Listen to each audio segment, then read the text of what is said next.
Mind free. Hello, my name is Artsy Sister, and today I wanted to talk about memorable female bosses.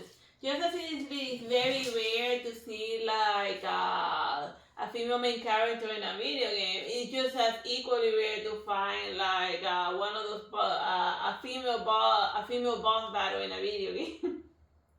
Like most of them tend to show up in like an equal ratio, or not show up at an equal ratio. So the first one that I wanted to talk about was Ultimecia. Like I just want to do one per like franchise. Like of course there were later other female bosses in like other Final Fantasy games and one, but you know the one that I have most fun memories of is Ultimecia. Like her plan was to compress time, whatever that means, in order for her to live over and over again her favorite moment in life. And then time wouldn't pass, it would just be, she wanted to create Groundhog Day for her and all of her sisters. So the time wouldn't move forward, it would just continuously loop in her favorite day, in her favorite moment of her life. So it's a question whether she succeeds or not, because when squads are going back in time, the weird cinematics resemble the presentation. So, and even him saying that he was gonna go find her one, so you could even say that she did succeed, that the whole Final Fantasy VIII is Squall and Ultimecia stuck in a time compression loop where he makes it to the end of the game, but then he starts all over again. You both of them caught in and it wasn't the moment that she wanted to cause to go on forever, but that ended up being the time compression loop that she created, and everyone in the world is just stuck there because of her crazy magic. So she's one of the few like bad guys in the Final Fantasy games that actually did what she got away with it. She did what she intended to do, and she succeeded, and good for her. And plus, like, her boss battle is like ridiculous. It just doesn't seem to want to end, and like you require, like, in order to defeat her, you require to play a card game in order to gain Laguna's card, which you then use your magic Esper summon to turn that card into 100 aura usable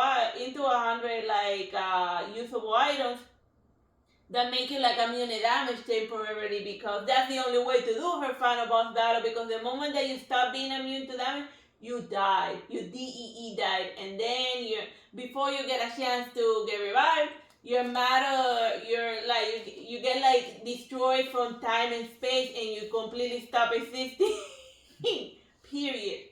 So yeah, that's what happens in her final battle. It's like a mess. Just tell me any final boss that you have to be always completely immune to damage. You're shoving a super rare item in order to survive till the very end of it. And at the moment that it stops working, it's like game over. And then as if you can like reuse it. No. You just using it again, it doesn't restart the clock. No, it runs out. Like you use it, and then there's a time when you're immune, and then as soon as that time goes out, you have to use the item. But you can't reuse it while the time is passing, because then you just waste the item.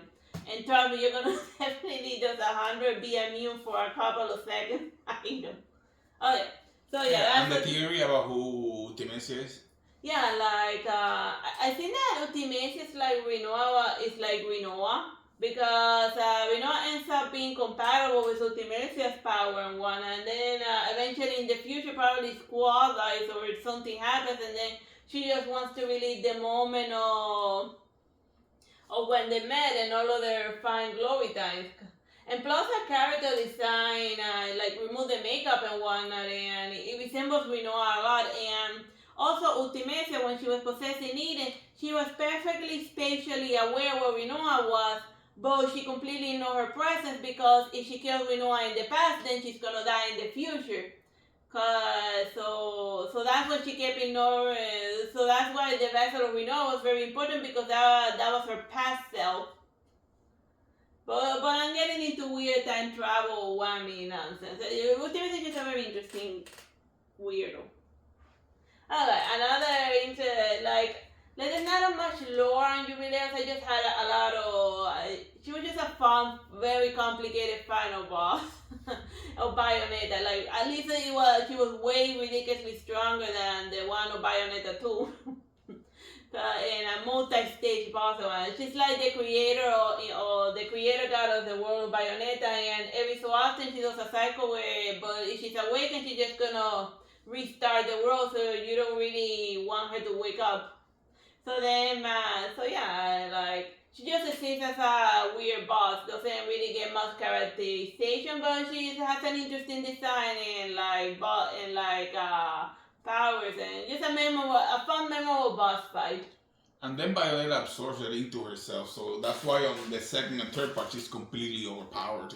Yeah, because she becomes Jubileo, the creator god of that world. It's like, where do you go from there? Yeah, you fight Yukimoto. But except that he did like a funny little braids and whatnot. He tried to braid his hair, and he dyed it white. Yeah. Alright, so this is another memorable film about it. It's like from the new, it's Flemeth the Shapeshifter, and she's an optional boss battle in Dragon. That's what the picture. It's not that I couldn't find a high quality picture. That is the high quality picture because it's like from an old Xbox 360 game. So then when you eventually her daughter Moringa tells you that like her mother's gonna like, the reason why her mother lives so long is that once she starts like aging, she raises her daughter and then she possesses her daughter's body and then she continues being Flemeth. So then in order to protect Moringa from that terrible fate, you go and beat up her mom. So then they be like, so you want to fight? Alright, let me just go to an area where there's a lot more space. And then she changes into a freaking dragon. So yeah, that's one hell of a fight. Well, there's also the dragon Andraste, who's also a chick dragon. That's also an interesting boss fight. But I was like, do I do Flemeth or do I do the dragon Andraste? Well, it's Flemeth shows up more in the Dragon Age game. Like, she gets a serious glow up in Dragon Age 2 that persists throughout the other game. She was made into a Kunara in Dragon Age 2. Yeah, like she had like or maybe they just jazzed up her hair into horns. And like, she kind of did look more like a Kunari there. Yeah. But then again, it's not as crazy a transformation as Vivian, who literally went from white to black.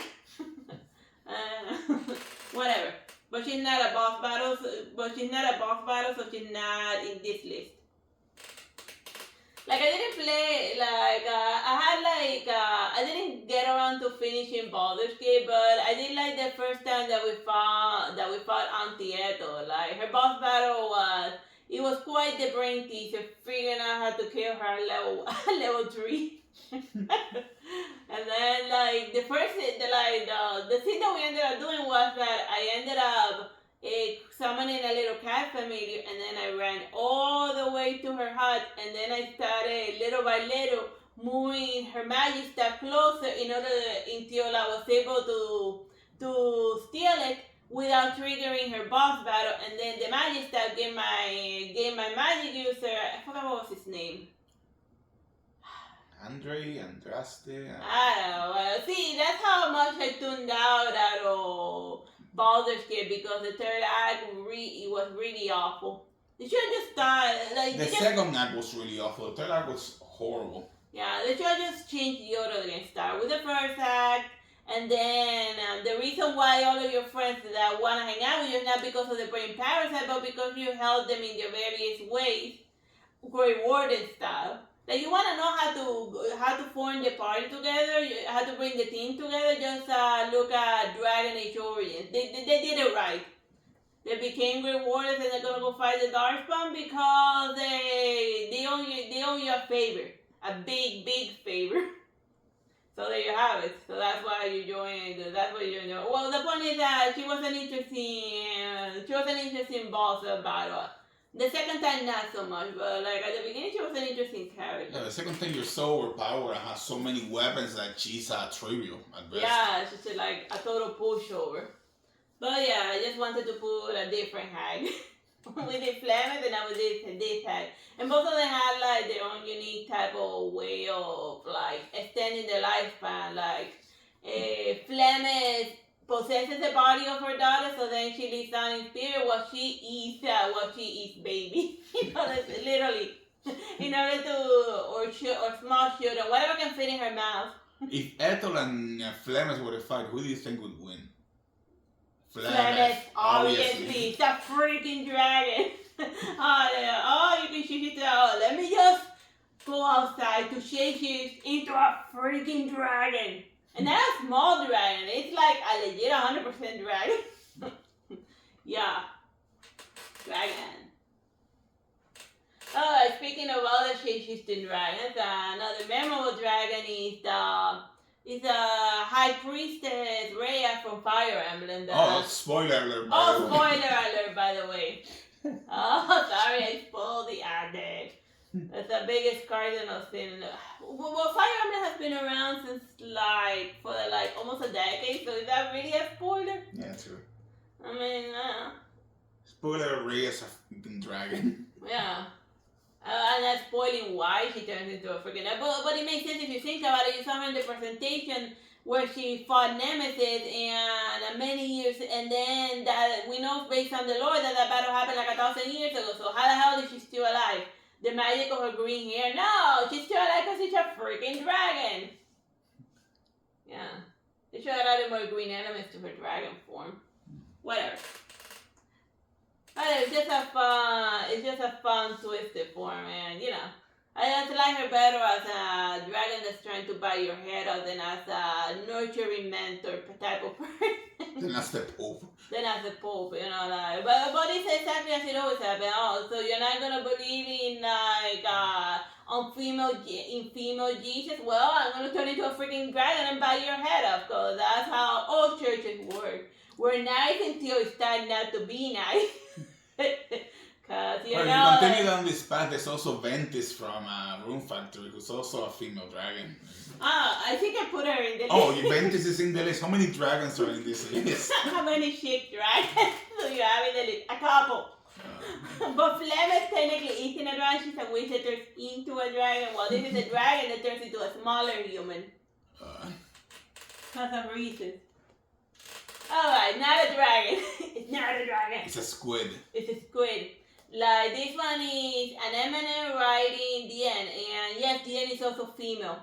And so is the nearby, I think I remember. Because all of the chorus, they always come out as female, I think. I think it's because the weird biology, there's certain types of lizards that they are all female, and then they give birth to clones of themselves. So then that's why all of the corals and anything related to them, and even the clones of Eureka, they're all female because so we are we are lizard biology. Wait, now I have a question. When Owl transforms into Eureka Owl, does it change gender? Well, she crossbred with a human, so that polluted her perfect coral DNA. So she needed, because when she mated with a male of another species, of course it's going to be half human. So, but if she had Owl as a virgin birth, he should have been, well, technically even like that, because the aphids, even though whenever they want to add some genetic diversity, females give birth to males, and then they crossbreed with each other. Where is this going? What does it have to do with an embryo? Okay, I get it really sidetracked. I'm talking about bug biology and corals and lizards. Okay, like she's a boss battle in the Eureka 7, Part 2. Eureka 72. Because depending on how you read it, it's Eureka 72. So yeah, and then when you're fighting her, so yeah, she's about fighting the end in the video, and that game is hard. And the end is just super cheap, man. The only way to beat her, not with the nearby, you have to fight her with the devilfish in order to even keep up with her, because they give her a lot of, she eats quick. And then she just spams laser projectiles from far, homing laser Yeah, they're still dodging those. You just gotta tank them and break the distance. But that's if you send them down because she said like a fast her robot has the highest speed stat. And the only one that can match your speed stat is the devilfish. It's interesting because the nearby in this one actually has a huge disadvantage because it doesn't have any long range projectiles. Just a little stabby stuff, and then it'd be like, well, that seems unfair. It's like, why doesn't she have guns? Well, I know that in like the anime show, you rarely see the nearby shooting anything. But only on a flashback, and it was when Eureka didn't have emotions. Yeah, but the moment that she got emotional, she decided that the best way to deal with her energy was to be super long, close range, and stabby about it. Yeah. That way she can feel her enemy's life going away right before her eyes, and she can enjoy that moment. Because seriously, like, the only person who likes to kill their enemy from close range is a freaking psychopath serial. Also, Nearby is the only robot that I've ever seen in any anime that has a boomerang as a weapon. Oh, so dumb. But yeah, we're talking about the Nearby's more interesting sister clone, the N, which is in fact canonically says that it's actually a clone of the Nearby, but with fancier weapons. So yeah. And black highlights. Yeah, and like red and black highlights, like a cool robot. And you can notice a lot of the weapons of the end make it to armor core. Like this stabby themed sword became the only gray sword in like armor core. Oh, and also the shell in the back and the chest are also in armor core. So yeah, and the legs too. So they have all of the pieces necessary to make the end. And we have made the end in armor core. Yeah, so you can go to like the armor core playlist and see both of them. Yeah, but what can I say? In the PlayStation 2 era, there was Eureka 72, and one of the cheapest bosses was the end. And also in the video game, the Nearby has the power to mind read the other person. And if you mind read the end, you can see an Anemone having a psychobilly freak out. Yeah, it's super annoying. Don't use that power. Well, unless you could use it if you want to like add more spoken words into your stream, and we'll see how the Google algorithm takes it. Well, like the speech that she gives is something out of Doki Doki Literature Club. It is that messed up. Yeah, that way, but we don't talk about Bruno here. Anyway, who is that? Well, that's the Nevan. Oh. But from Devil May Cry 3, but I chose her Soul Calibur form because the way that she shows up in Devil May Cry 3, it's a little underdressed. Oh, but at least this one is wearing like a nice demon armor, a nice demon chic armor. So yeah, she's basically a vampire. A vampire who when you defeat her, she turns into an electric guitar that shoots lightning and bats. If that makes any sense. Because that's usually like, Devil May Cry has like a bit of a Mega Man thing going on that, it was made by Capcom, so it makes sense. Yeah. So then like you defeat her and then you get her powers. But she has like a very, like even though you only fight her like once, she's like a very interesting boss person, you know? I like her boss battle arena, and she does engage in vampirism, and she heals a ridiculous and then she heals by draining your HP. So yeah, that battle could easily go to hell if you don't know where. If she manages to grab you. And how does she do her grab attack? Like, the entire floor turns black, and then if you happen to be standing on it and double jumping into the walls in a panic, she does grab you. The hilarious thing is that if you run into her in Bloody Palace, there's nowhere to block that because of the floor turning. Yeah, because there's no walls on. Yeah, the floor is a smaller arena. Well, I guess you could use the Neva's very own power because she also unlocks the ability to fly, so all you can do is just fly to avoid her attack and turn into a demon. But so she's similar to Alastor in that. Yeah, except that she bites and drains your HP. like a vampire usually does. But yeah, it's just a fun cookie vampire boss. And of course we had the Mantis Lords from the Hollow Knight. I had drawn so many banners of them that it's no longer hilarious. And here they are wearing hot culture dresses, but that's not important. I don't know. She looks like Wanda, the middle one. Wanda Maximoff. Yeah, kinda. But she's also standing. That is legit a dress that exists in like the real world. And I just like drew it in like, and then I just dressed them up like that. Like somebody actually designed a dress that comes with its own stand.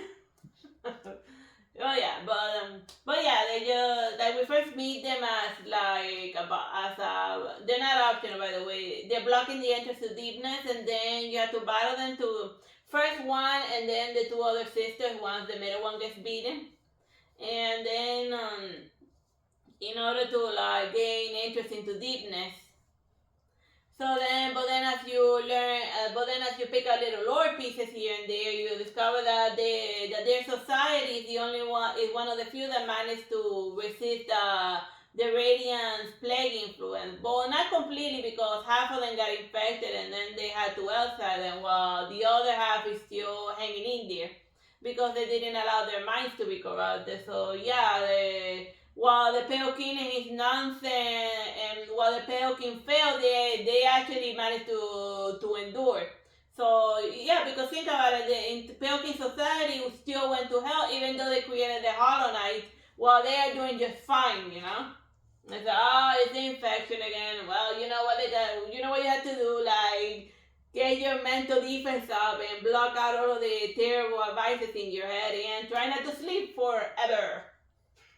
Because that's how Radiance gets into your dreams to murder you. Radiance is Freddy Krueger. Let's just leave it like that. And these ones are strong enough to deal with Freddy Krueger in the dream world. So yeah, so that's why they're interested in female bosses, but also regular characters, because they don't like dire stuff. They just do a test of strength. Like this one, I wanted to do one from like a silly indie game. And here's the boss over there, the creepy little amorphous bird. Like it's most creepy in like this creepy bird, but it's a boss that stalks you throughout the entire campaign, always changing forms and whatnot, in order to swallow you up in the darkness until you eventually learn to sing loud enough to make all of those negativity go away. It's a very, I like the art style of Chris. But yeah, I just find the silly little shape-shifting female boss amusing and whatnot. Oh yeah, interesting fact, Gris is the very first game that you streamed on your channel. Oh yeah. Like this is the one that started the whole... Yeah, that is one of the earliest streams that I have. I should stream it again because because in the Switch it came out awful. But yeah, back then we didn't have the good setup and like... Once I get into the proper mood, I'll probably re-stream it again because it was very choppy at a certain point, and since this is a very musical type of game, it made the music sound weird at times. But yeah. Over here we had Gremory from all of the Bloodstains.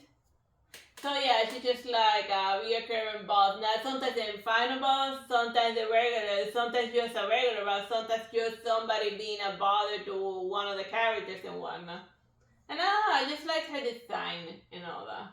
Kinda. Not that much. I just found her boss her boss fight interesting. Especially in the first part, cause I ended up sitting down to play this game the first time when I was like in an airplane on a trip. So then I be like, well, I either go out of my mind or just push through blasting in order to make it to the end. And yeah.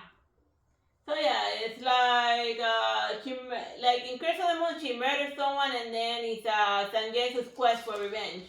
Doesn't get more, and then he meets other people to help him on his journey and whatnot. People that he chose to spare, or you can murder them and absorb their powers for themselves. But yeah, it just depends on what type of ending, and whatnot. And even Grandmother has different forms just as the name Curse of the Moon, like the types of magic she uses depends on the phases of the moon, but she has the power to change the phases of the moon, so that's interesting. So she's just moving the earth very quickly, or is she moving the sun in order to cast her magic? So depending on that, it's just how strong she is, but then again, it's her own inner world arena type of situation. Yep. Also, the moon telegraph what she's gonna do, so that can backfire. Yeah. But yeah, just an interesting chick demon boss. That's not a dragon. Yeah, I did have non-dragon. Yeah, a lot of them, you know, are different flavors of magic users. Esta magic user, Darwish Elaine.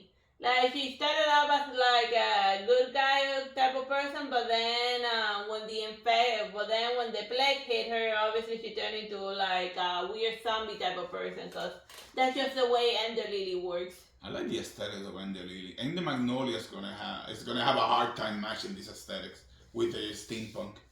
Yeah. Like, I've seen the steampunk version, it doesn't look as cool as its rotting dark fantasy versions. Yeah, but I guess I wanted to I guess I didn't want it to be compared to a 2D Dark Souls. True. Yeah, so maybe they wanted to be compared to a 2D Nier Automata.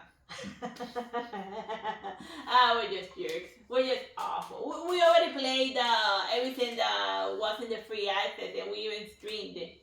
We streamed it, but terribly, because our computer's not a gaming PC, and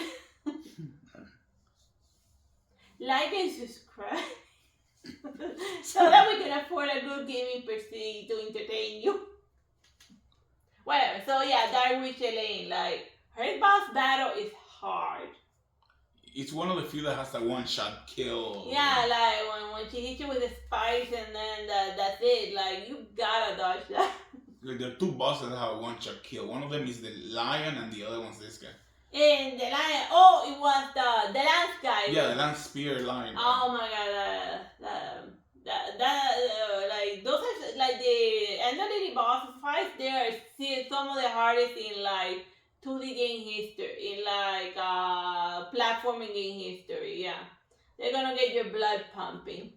And also because they go with the music and the scenery. Like, yeah, they're good games. I recommend them. But yeah, Darwish Elaine, of all of the chick bosses over there, she's the one that I found more interesting, mostly because I got a good look at her a lot, because I died to her often. So it was like, finally got her. Now she has no other choice but to obey me in battle, because like, just like Mega Man, when you defeat the opponent, you gain their powers. And then you can have 6 of them constantly, 3 on at once, but then you can rotate with another 3. So, you know, so you can have 6 weird little ghost people on all of the time. Stands. And the really is a stand user. Yeah, the way that her power manifests, it resembles Stan. Oh yeah. But we're talking, so then this is her stand, Darwish Elaine. That she can like, she's a perfect example that she's like a very powerful boss, but then when you get her, she's like meh. Because all she does is like shoot a little fire. Well, she's still good as an addition, and she's not an optional boss. You have to get past her eventually, one of these days. Well, they're not optional bosses in the video, are they? Well, I guess the little ones that give you like tiny powers. I mean, you can just sort of run past them and not deal with them and just focus on the main ones. But then you're gonna have trouble with the main ones because you didn't pick up the tiny powers. Whatever. Just a fun. Is it still running? Yeah, it's still running. Alright, another chick dragon. But in the belly. So yeah, like, I forgot what was her name. Greta. Oh yeah, Greta. The dragon is called Greta. That's the thing with the dragons in Dragon Dogma. They have very stupid name. Yeah, Grigori. And what was the new dragon called? Pathfinder. Oh my god. Sounds so dumb. Give it a good name. Aminka. Mordred. Pathfinder. Ahi. Her. That's something that I'm naming my dragons, by the way. from my fantasy book. That's something else that I have, my brother noticed when I was reading to him my books, is that, like, your dragonies are awesome, but then your main characters are like Josh. So I tend to overthink more. The names are gonna give my dragon than the names I give my human character. I wonder why. Well, then again, this is like the fifth dragon, chick dragon in this video blog. Well, oh yeah, so like her, she was in a reason who failed to fight. Well, she's also the final boss of the Dark Arisen in Dragon Dogma 1. So spoiler alert. Well, you have to beat that boss twice. The first one you fight Damien, and then the second time you fight the dragon. Because the weird face that fused into his body when this head died, it wakes up. And then it starts piloting Damien's corpse. Oh my god, this thing just lost its span magic. And that was a weak magic. We're talking here the one-shot magic. Meteors combined with tornadoes, and it's just a hard fight. If I ever work at the end, I'll finish playing Dragon Dogma 1 and push my way towards this final boss. The people that say that Calamity is hard, I never fought this. Yeah, I never suffered to this. Not in normal mode. Even in normal mode, this thing was hard. There's so many spells. Just imagine Calamity, but like he's constantly spamming that spell that like leaves you helpless while he just does whatever he wants with you. Whatever. Well, Greta, like her plot is that she becomes a reason, but then she fails to defeat the Seneschal, so then she becomes a dragon. That's canonically what happens. And then the boy that she had adopted, when he becomes an arisen, and he's in love with her pawn, who also happens to resemble her, but she was at the time the mother of the kid. Whatever, it's like some weird Oedipus thing going on there. Anyhow, so then when he makes it to this battle, she tells him, you have like two options, like kill me or I make you king, and then here are all the options. So then he chose the option 3, which was to fuse with the dragon in order to reject the dragon dogma, and then the whole area just became a curse and whatnot. And then a new reason is summoned there by the ghost of the pawn in order to like try to break the curse, to put both of these weird demon bastards to finally rest in peace and whatnot. So yeah, it's like it has an interesting crazy backstory and creepy design, and as a boss, she's like one of the if all of the dragon chicks that I mentioned were to fight this one will eat them for breakfast. So she has a lot of HP in the best Capcom fashion, and she just spams magic like crazy. It's like when they sat down to balance this boss, they said no. No. Can we balance this boss? No. Then the only way to beat it is to be the mystic knight. But that's also a problem because the mystic knight in this game is the one that dishes out the most punishment. But it's also the one that can't double jump. So then you run into a state. He has one of those instant death attacks, and if you're not grabbing onto his chest to make it flinch, when he starts doing that attack, it's gonna eat up all of your pawns, and then it's gonna kill you as well, and then it's gonna be game over, and you have to like start from the very beginning, just your last save point and whatever. But he'll rip you a new one. Oh yeah, that attack you can't block with a wake stone, right? No, it eats you. Yeah. Instant death. You get you don't respawn from that. Alright, we got Queen Jarma. She's always fun. She recently had her own comic book made where she's the main boss. I don't know. It's just she's like a pervasive presence throughout the main campaign of Bloodborne, and when you save her child Mergo, she bows to you and is very central. But then when you run, she becomes an optional boss if you happen to make it all the way to the end of the Sumerian Caliphate. Not a lot of people have done that because the Caliph before her boss Caliph is a cursed Caliph god where the final monster in that area is a cursed amygdala. Like the joke of the cursed Caliph is that the monsters are ridiculously strong and you have very little HP. It doesn't matter how much HP you got, it just costs it by 75%. It is a mess. And amygdala, there's just no way to. Well, just watch the video of me fighting the cursed amygdala, and you'll see what type of a hell I'm talking about. making it to her is harder than an amygdala. But I like her design, so there she is. She's a funny boss with nice neck frills and whatnot, which really makes her neck even longer, and tiny head too. It's a fun boss with but in the manga in the comic book they just degraded her to like just your run of the being a vampire. She doesn't do vampire scenes to you in like the boss battle. It's still running, right? Yeah. Like she doesn't do vampire scenes in like the boss battle. It's just, I don't even know what, but I guess Bloodborne, so there has to be vampires, whatever. Alright, so but I didn't want to just make it different from software bosses, so I had one for Bloodborne and one and a chick boss from all of the Dark Souls. So the one that won the elimination round was the Bordio Dancer. So she's the one of all of the chick bosses, the one that always gives me the hardest time in battle. Oh my god, I'm still having bad flashbacks because like yesterday I actually fought her all by myself. It's like a sword. It was like a sword. Cause like I had to program Maggie altogether because she never gave me enough time and space in order to cast. So mine was very aggressive. I don't know what the hell, or maybe they programmed her to be more psychotic, or I don't know. Mine just went nuts. But yeah, she's just a fun, crazy boss battle with a silly memeable walk. Yeah. One of them from Software, but it's like the most hilarious chick fight.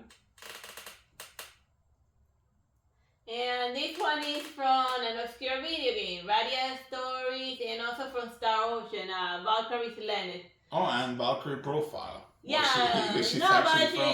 Yeah, she's from there, but in Valkyrie Profile she's like a good type of main character, while in this other one she's a bad guy.